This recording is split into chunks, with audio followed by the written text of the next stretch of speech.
There is something strange about the moment you clicked on this video, not because of the title and not because the algorithm pushed it to you. It is as if a signal had been traveling through layers of static, moving across months, maybe even years, just to reach you at this exact second. An encounter that was never scheduled, yet uncannily precise. In the way Jung saw the world, no coincidence is truly accidental. Some moments do not come from logic, but from the depths of the unconscious. And this may very well be one of them. The strange thing is this message only needs to find you once, because the nature of inner transformation is that it always happens in silence, at the right time, and never repeats itself. Once you step through that threshold, you no longer belong to the old space. So, if you are here, if you stopped instead of scrolling past, it means something in you is already ready. Ready to look straight at yourself, prepared to face the deepest part of you that has been whispering to be recognized. And this is only the beginning, because right after these lines, what you are about to hear is not just words. It is the mirror the unconscious has been waiting a very long time to place in your hands. And if you want to turn this moment into a small milestone, you can write just 4 words in the comments. I accept the challenge as a silent commitment to your inner journey.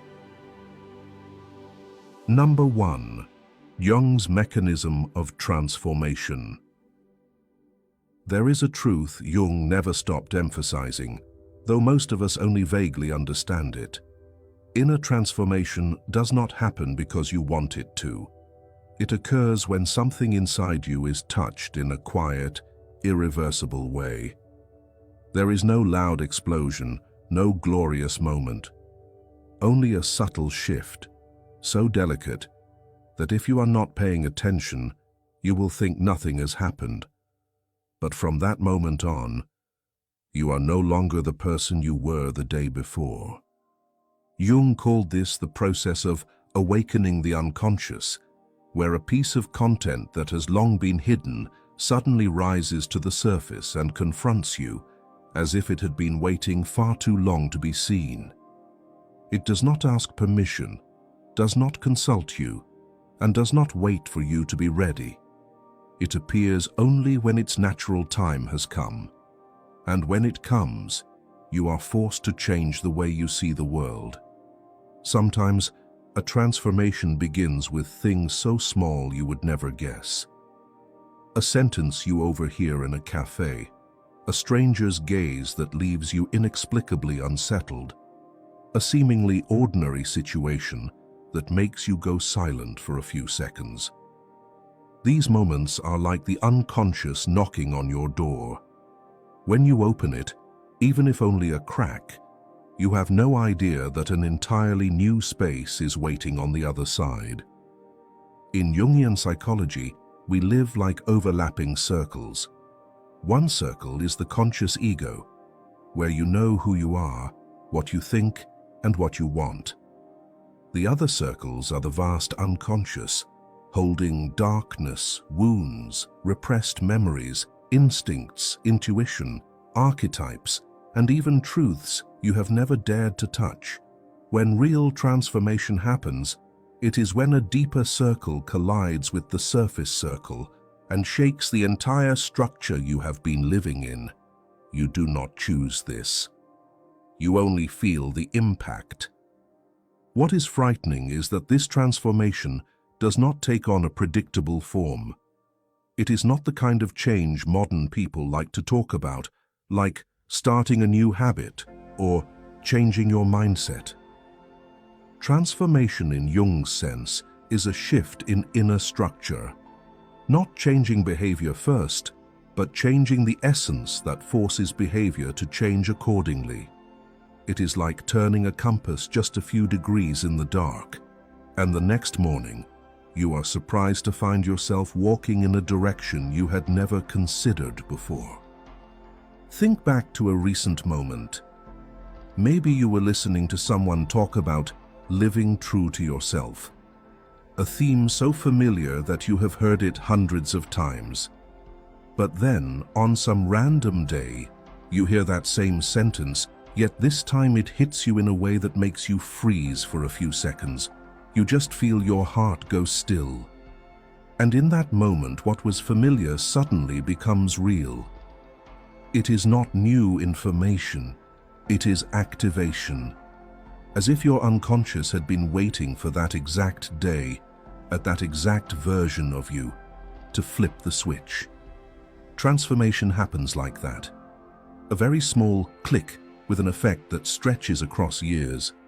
The key lies in the depth. People tend to think change means trying harder, being more disciplined, and pushing themselves more.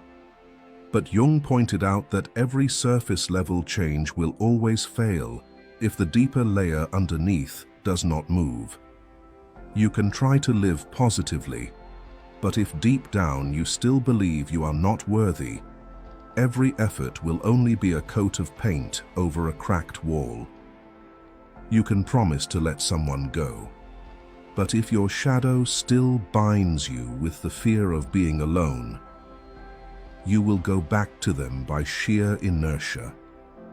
True transformation is when you look directly at the reason you are stuck, when you stop avoiding it, when you allow the light to shine on the exact place that hurts the most. And that always begins with a very small moment, very quiet, but very important. The mechanism of transformation in Jung's view is not magic. It is an internal reorganization. A layer of the unconscious is brought into the light. A part of the shadow is called by its name. A forgotten fragment of the soul is brought home. And each time that happens, the inner structure of your being changes. You become a new version of yourself without having to try to become a new person. Someone once said they completely changed their life because of one evening standing in front of the mirror, looking at themselves and feeling, I don't recognize this person anymore. It was just a sudden clarity. And that clarity pulled them out of their old life as if they had just stepped into a new room in the house of their soul. That is the mechanism of transformation Jung wanted us to understand. A natural force, quiet yet powerful. A single moment of illumination, but heavy with weight. One single touch, but enough to alter the entire direction of your life. Number 2, the moments that only come once in a lifetime. And when transformation enters your life in such a quiet way, it always leads you to another truth, Jung emphasized. Some moments come only once in your life, a single time. A time that does not repeat, cannot be rewound, cannot be recreated in any form. If the moment of transformation is the first touch, then those once-in-a-lifetime moments are the doors that open and then immediately close, leaving you standing on the other side without fully understanding what just happened. Yet it is precisely these moments that mark the true maturation of the soul. From Jung's perspective, these special moments occur when the content of the unconscious and the circumstances of the outer world align perfectly, like two long-lost pieces of a puzzle finally clicking together. He called this a meaningful coincidence, synchronicity. It is not a miracle, but a moment when you and the world speak the same language for a few brief seconds. And when that language sounds, it awakens something you had never named. Someone once shared that he met an anonymous old man during a bus ride at sunset. They talked for just 10 minutes. The old man told him, "Don't live the life other people think is right. Life is shorter than you think." He never asked the man's name, never saw him again. But 3 months later, He handed in his resignation, leaving a job he had stayed in for 8 years just to satisfy his family. He said he did not remember the old man's face, but remembered exactly the tone of his voice that day. A single moment, yet it altered the trajectory of an entire life. What makes these moments sacred is not their surprise, but their impossibility of repetition. You can try to find the person who said the words that woke you up. You can retrace the road you walked that day, the chair you sat on, the sunlight of that afternoon. But it is useless. That point in time is gone, and the psychological space you were in that day no longer exists. This makes those one-time moments precious, because they do not come to be kept. They come to be absorbed. These special moments often appear in very simple forms. A rainy afternoon that makes you think of someone no longer in your life. An old song that suddenly plays and makes you realize you have forgiven a person you thought you would hate forever. A very short text message from someone who makes your chest feel lighter. These seemingly small things are actually the heartbeats of the unconscious. Each beat only sounds once. Many people do not realize how important such moments are because they are waiting for a big sign. But the unconscious does not operate with thunder. It works with subtlety. Jung said that small moments are what shape psychological life, just like how a road that is off by a few centimeters at the starting point can lead you to a different continent at the end. A quiet moment of awakening can change the entire direction of your life without any announcement. A once-in-a-lifetime moment is often not recognized while it is happening. You only realize you passed through it when you look back. When you realize, that was the day everything changed. This makes them a special kind of milestone. You only see their value after you have already stepped into a new version of yourself. A version that no longer fits the old questions.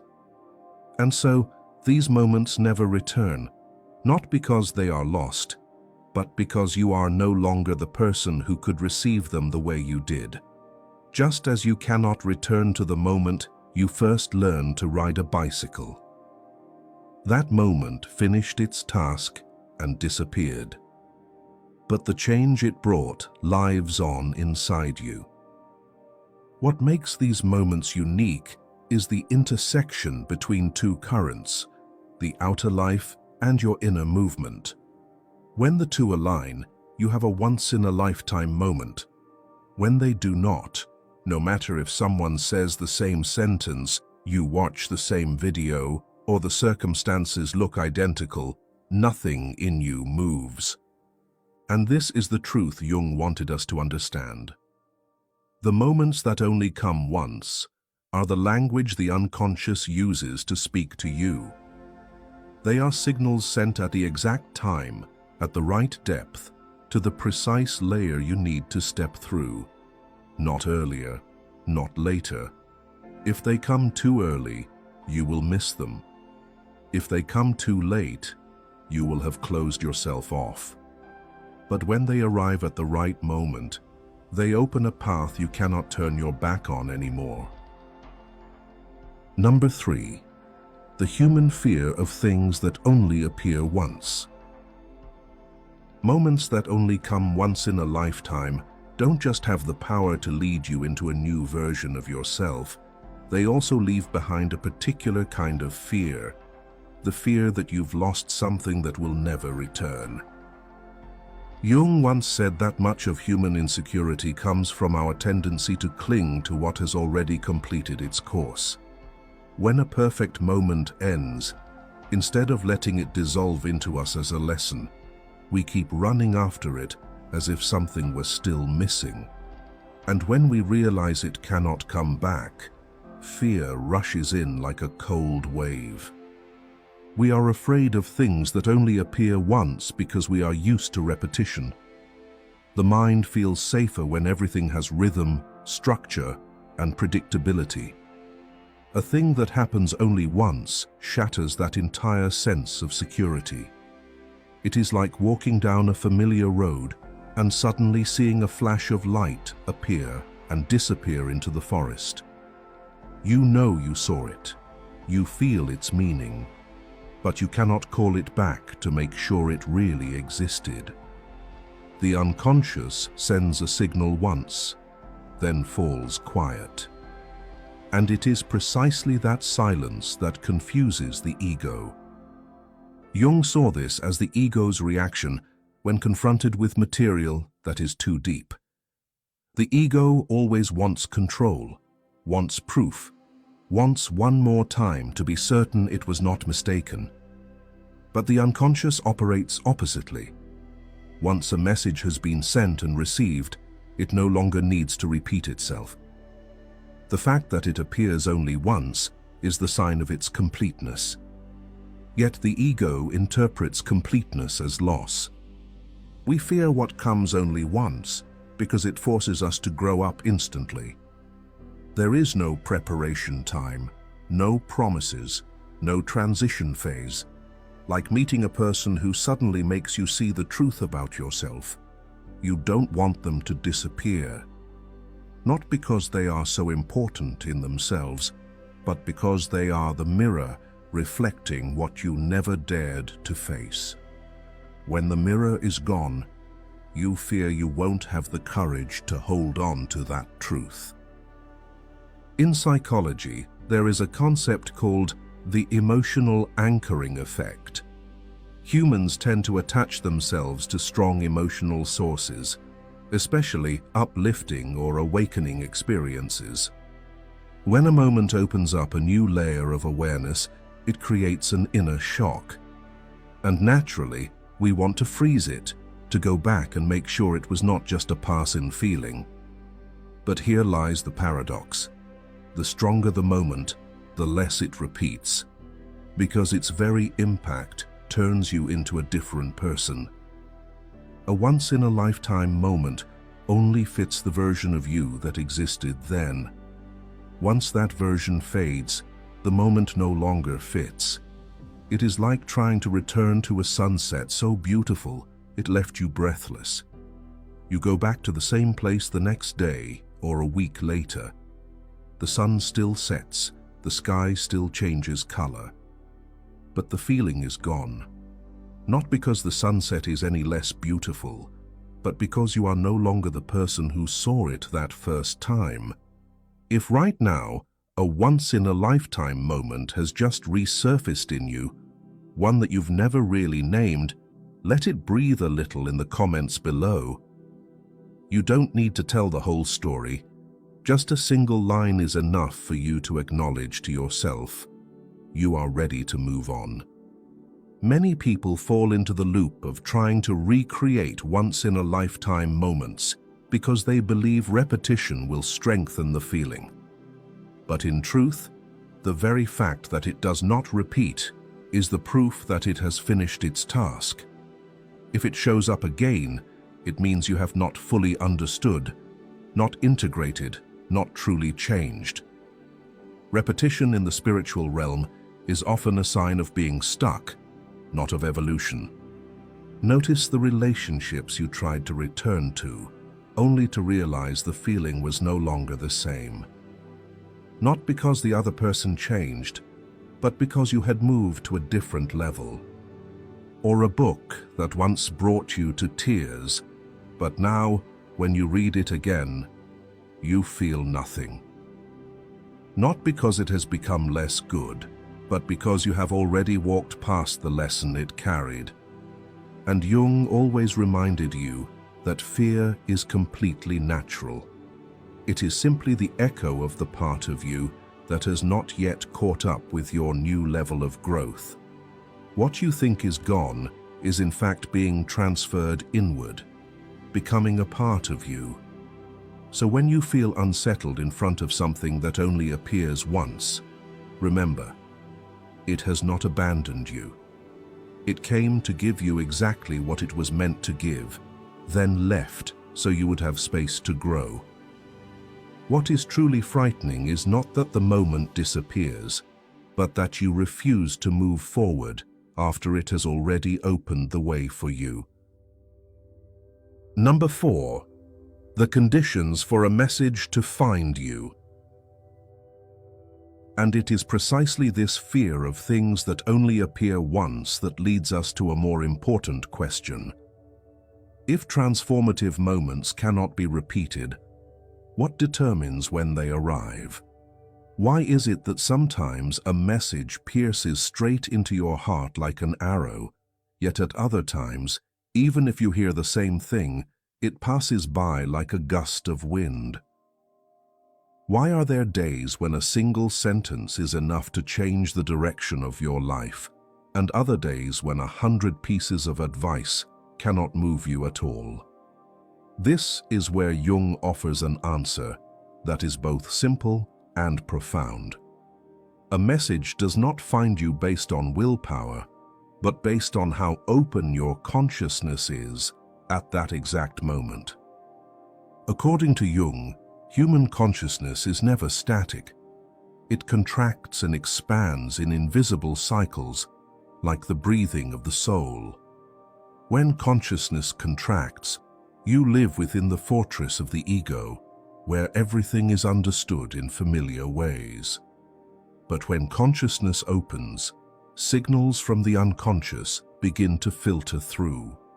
And if a message appears right when that door is slightly ajar, it will pierce through your outer defenses and hit the deepest part of you. The condition for a message to find you is not that you seek it, but that you enter a state of inner readiness. It is a moment when the rigid blocks inside you begin to soften. A time when the surface of your life may look unchanged, but your inner world has just cracked slightly in a new direction. That crack creates an opening just wide enough for the light to enter. And only then does the message become meaningful. Imagine reading a book at a time when you are not hurt, not conflicted, not weighed down by any questions. You might think it's good, but it passes through you lightly. Yet if you read the same book while you are in crisis, feeling lost, standing at the threshold of change, certain lines suddenly become a lifeline.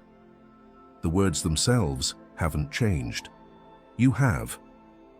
And that change is what makes the message suddenly sharp, precise, and aligned with the exact depth you are touching.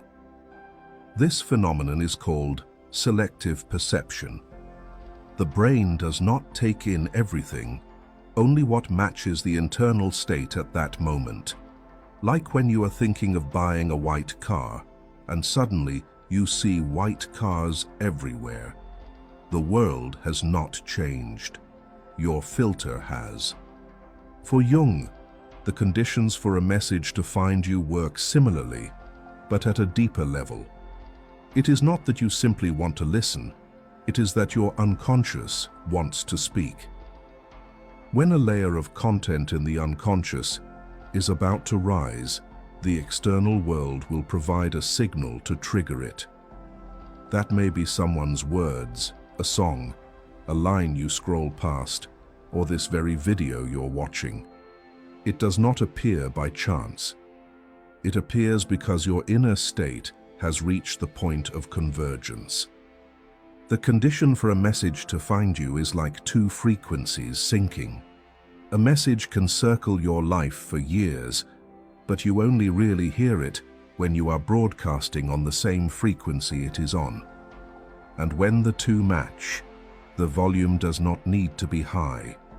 A single note is enough to move you. Jung believed that each soul has its own timing for receiving certain lessons. Some lessons come when you are very young. Some come only after you have gone through many wounds. Some arrive in your calmest moments, and some appear right when you think you have completely collapsed. You do not choose that timing. It is chosen by your individuation process. the journey of becoming the person you were born to be. The truth is, a message does not need you to hunt for it. It only needs you to be quiet enough to hear the call within. Like the waves of the sea that are always there, but you only hear them when the waters inside you grow still. So what are the real conditions for a message to reach you? It is the moment when the fortress of the ego trembles just a little, when you are tired enough to stop pretending to be strong, when you are honest enough to look at what you've been avoiding. In those seemingly weak moments, the unconscious extends its hand. And if at that exact time the world sends you a message, you do not just hear it, you absorb it. A message finds you when you are in the state Jung called the potential for transformation, a fragile balance point between collapse and awakening. When you are no longer clinging to the old, but have not yet arrived at the new. When you are standing at a threshold without knowing where you are about to step. At that place, any sentence, image, or moment that touches you can become the spark that ignites a new chapter. Thank you for walking with me through half of this journey. If these last lines made your heart pause for even a beat, then stay until the end, because what comes next may be the missing piece your unconscious has been trying to send you. And if you want to give the algorithm a small signal that you did not just stumble here by accident, leave a small sign with a like or a subscribe. Not to support the channel, but to mark for yourself that you are ready to fully receive the message life is bringing you. Number 5. Stepping through the threshold. And whether you step through or not is the decisive moment that determines whether the message becomes a living truth within you or remains just a brief flash passing through your mind. The interesting thing is that the threshold never looks like a grand opportunity. It doesn't arrive with drums or stage lights. Instead, it usually appears as a vague, hard-to-describe feeling, a weariness you can't explain, a small intuition that you cannot keep living the way you have, or a gentle urge to pause for a moment and look into yourself. That is the first sign that you are standing before a threshold. Stepping through the threshold is not as forceful an act as people often imagine. In reality, it begins with a softening. When the ego is no longer rigidly resisting, when you stop trying to control or cling to familiar feelings, you open a space for transformation to occur. And stepping through the threshold is the first act of letting go. Letting go of the old, of the way you used to think about yourself, of the way you used to fight against what you feared to face. According to Jung, there is a moment called the liminal moment, a moment when a person no longer belongs to the starting point, but has not yet arrived at the destination. It is like standing between two rooms. The door behind you has closed, but the door in front is still unclear. When you stand in this liminal zone, the ego feels lost, empty, and out of control. But to Jung, this is the sacred space of rebirth. Only in this in-between can the old structures dissolve so that new ones can be born. Think back to the last time you stood before a decision you knew would change your entire life. It might have been leaving a relationship that had gone on for too long, changing a job everyone thought you would never quit, or simply speaking a truth you had hidden in your heart for many years. Before that moment, you always felt yourself being pulled back toward the old. But right after you spoke, acted, or accepted something, you felt inexplicably lighter. That is the moment you stepped through the threshold. A familiar example: someone stays in a painful relationship for many years. Friends tell them, family advises them, and they themselves know they have to leave. But they don't. Not because they don't understand, but because they have not yet stood at the threshold. Until one day, without a fight, without a shock, there is only a quiet moment. They look at the other person and recognize a truth. I am no longer here. And they leave. Not because a new piece of advice appeared, but because the threshold had finally opened. When you step through the threshold, the first thing you may feel is not happiness, but emptiness. Jung believed this emptiness is precisely the space where the old ego dissolves. It is like taking off a skin that has become too tight. The initial feeling is not liberation, but strangeness, unfamiliarity, a slight chill. Yet it is this very unfamiliarity that is the proof you have entered new ground. In the process of individuation, the journey back to your true self, the threshold appears many times, and each time it opens, you are forced to confront a deeper truth about who you are. But only when you agree to step through does the message that found you truly become a part of you.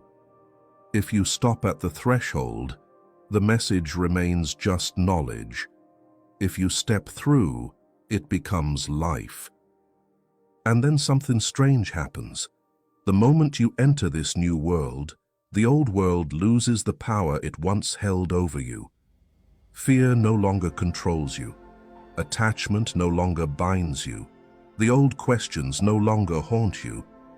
It is as if an old door quietly disappears behind you, silent and absolute. And from here on, the only thing that remains is this. How will you live in the land you have just stepped into? If there is a door in your life that you once hesitated to step through, leave a small sign below. It could be a number, a symbol, or a short sharing. These marks will remind you that you have seen that threshold. Number 6. The loop of searching. Once you have stepped through a threshold, your inner life begins to change in ways that are hard to describe in words. But there is a paradox that most of us fall into right afterward. Instead of letting the change unfold naturally, we unconsciously slip back into a state of searching. We keep looking for more answers, more signs, more confirmation, as if the touch we just received were not strong enough to trust. And so the loop of searching begins to form. A loop that makes you run in circles around outer messages and forget that the most important shift has already happened inside. The loop of searching is one of the biggest temptations of this era. We live in a world where every question has countless answers, every problem has thousands of pieces of advice, and every inner emptiness has some piece of content ready to fill it. You only have to scroll for a moment, and a whole universe of meaning opens before you. But precisely because there is so much, the mind is pulled into an unconscious behavior, looking for more, then more, and more again.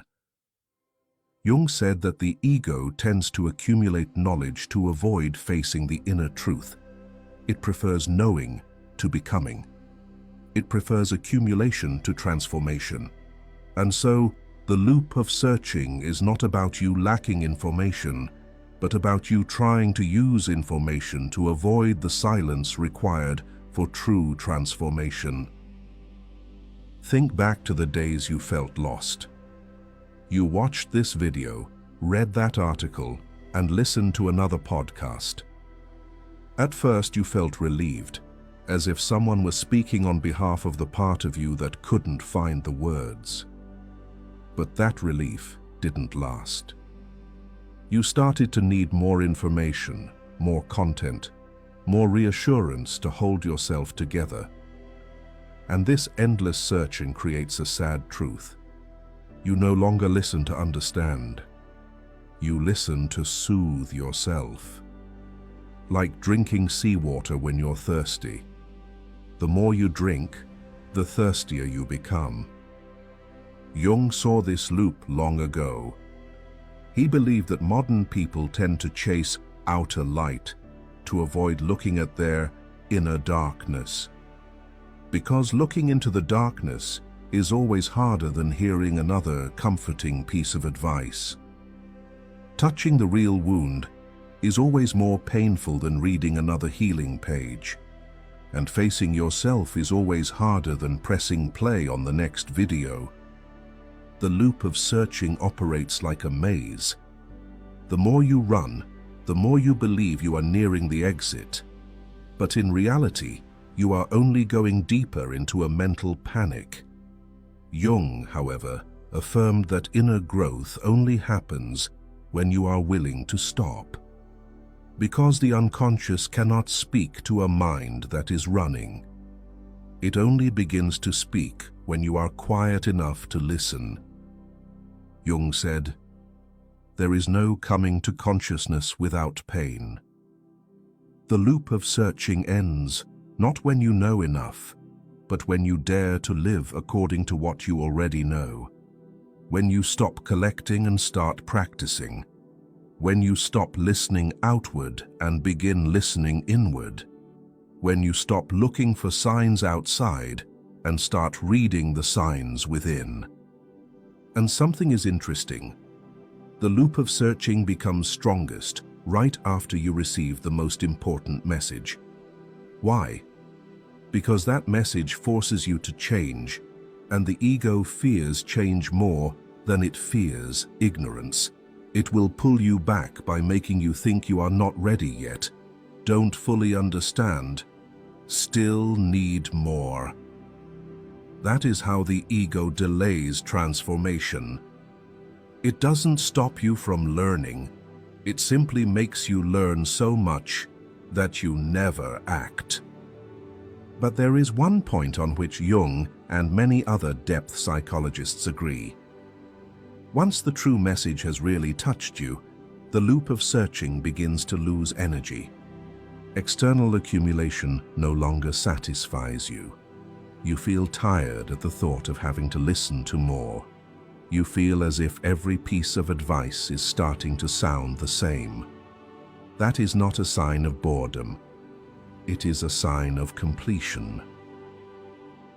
Number 7. The ritual of closing the loop. When the search loop has drained its final bit of energy and you begin to realize that no further advice can give you what you're looking for, that is when you enter the most important stage, the ritual of closing the loop. Jung believed that every true transformation requires a symbolic act, not because the act itself is mystical, but because the human psyche cannot integrate a lesson until it has been sealed with a clear mark. Just as you cannot leave a room while the door is still open, you must close it so you can step into the new space with full integrity. Closing the loop is not abandonment nor denial. It is the ritual acknowledgement that what you needed has been given, the lesson has been completed, and you are ready to carry it into your life. The first ritual Jung often mentioned is the act of naming the experience. When you write it down, speak it aloud, or silently acknowledge a truth within yourself, you bring unconscious content into the light. This naturally closes the loop, because the unconscious cannot integrate anything still left in a blurred, undefined form. When you articulate it, you give it shape. And once it has shape, it knows where it belongs inside you. Try writing one simple sentence. I have heard this enough.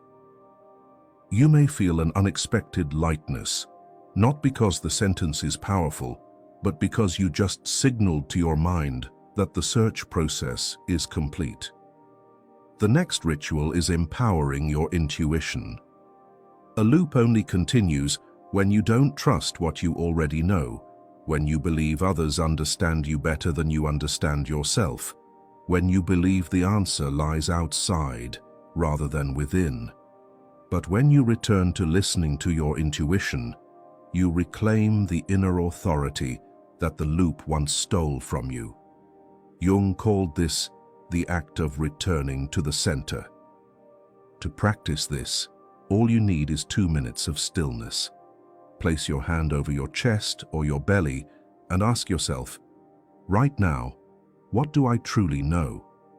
The answer might be a feeling, a direction, a single word that appears in your mind. But the moment you ask yourself, the loop loses its control. The next ritual is affirmation through commitment. This does not require heavy promises, only a short, clear, concise sentence that has the energy of an ending, like the final punctuation of a story. I am ready to move on. I choose to go forward. These sentences are not meant to convince others.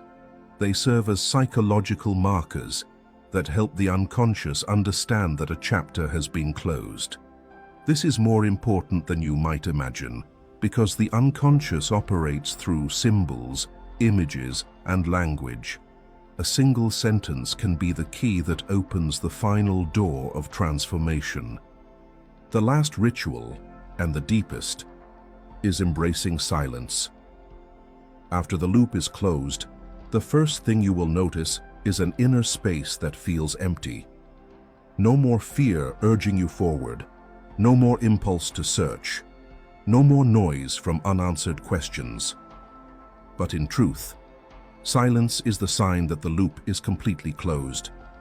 Because when your inner world becomes clear, you no longer need noise to soothe yourself. Jung called this the silence of integration. It is the most essential moment because it is in that silence that you begin to feel who you are becoming. You simply exist. And this simple being is the state of inner maturity. A small ritual you can practice to honor this silence is to pause for 1 minute before doing anything next. Just 1 minute. Close your eyes, breathe deeply, and feel, I am standing in my new version. The moment you do this, the old lesson merges into you, the loop closes, and you step into the next chapter of your journey with fullness. The ritual of closing the loop is not the end of the road. It is the doorway into another form of living, one in which you are no longer pulled by fear, no longer chasing signals from the outside, no longer scrambling for answers that have long been within you. This ritual helps you become the one steering your own ship, not because you know everything, but because you no longer avoid what you already know. When a loop is closed through ritual, it never returns in its old form. It does not repeat to test you. It does not come back to challenge you. Its task is done. What remains is the path you choose to build, the steps you choose to take, and the version of yourself you are becoming. Whole, sufficient, no longer turning back for old validations. If you've made it this far, perhaps the most important thing is no longer in what you have just heard, but in what is quietly shifting within you. This video, these words, they are only the pretext. The real event is the meeting between you and yourself, between the part you show the world and the part you keep in the dark. Jung never asked, "How much have you understood?" He asked, "After all this, can you keep living the same way as before?" There may be no immediate answer. Tomorrow you might wake up, go to work, talk, laugh, behave exactly as usual. But somewhere, subtly, something has shifted by a few degrees. And those few degrees will decide who you meet, what you leave behind, and who you slowly become. This video has done its part. It has found you and placed a mirror in your hands. The rest no longer belongs to it. It belongs to the small, quiet choices you will make from today onward, in silence, when no one else is reminding you to change.